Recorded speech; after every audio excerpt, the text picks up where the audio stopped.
Assalamualaikum warahmatullahi wabarakatuh. Perkenalkan, nama saya Gesia Aura Ramadhani.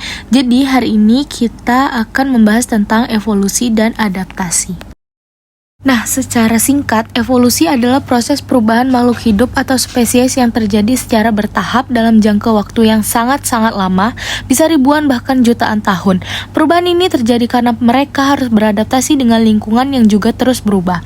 Di slide ini ada dua pilar penting yang menggerakkan evolusi. Ada satu, adaptasi, dua, seleksi alam. Adaptasi ini adalah ciri khusus atau perilaku makhluk hidup supaya mereka bisa bertahan hidup dan berkembang dengan baik di habitatnya. Kalau nggak beradaptasi gimana? Ya mereka akan punah. Nah, kedua ada seleksi alam. Konsepnya simpel, organisme yang lebih mampu beradaptasi dengan lingkungan akan punya peluang lebih besar untuk bertahan hidup atau menghasilkan keturunan yang banyak. Yang kalah bersaing mereka akan tersisih. Nah, di sini ada perdebatan seru antara dua teori besar, yaitu abiogenesis dan biogenesis. Ada abiogenesis diwakilkan oleh John Needham.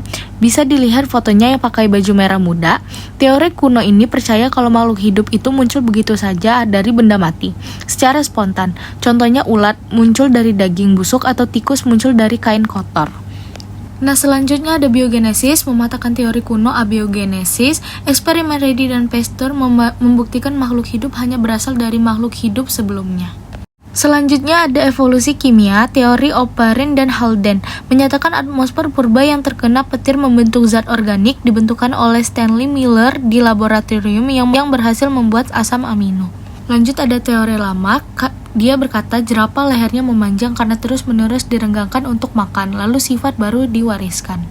Selanjutnya ada teori Darwin. Darwin berkata variasi jerapah leher panjang dan pendek sudah ada dari awal. Jerapah leher pendek mati kelaparan karena terseleksi alam yang leher panjang bertahan hidup. Selanjutnya ada teori dari Weismann. Ia memotong ekor tikus hingga 21 generasi dan anak tikus tetap lahir ekor panjang, membuktikan perubahan fisik akibat lingkungan tidak diwariskan secara genetik. Selanjutnya ada mekanisme evolusi dipicu oleh mutasi dan rekombinasi gen.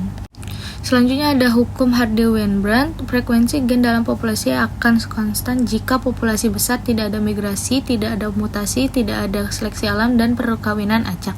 Rumusnya ada P tambah Q sama dengan 1 dan P pangkat 2 tambah 2 PQ tambah Q pangkat 2 sama dengan 1.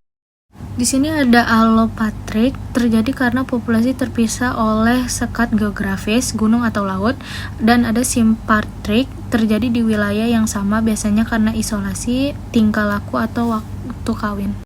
Selanjutnya ada bukti empiris, variasi antar individu, homologi organ struktur dasar sama tapi fungsi beda, tangan manusia versus sayap kelelawar, kemiripan embrio vertebrata, organ sisa tubuh, tulang ekor, rekaman fosil paling lengkap pada fosil evolusi kuda.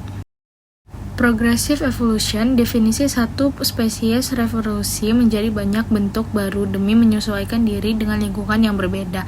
Ada regressive evolution, definisi terbentuknya spesies baru yang justru tidak mampu bertahan hidup dan akhirnya punah.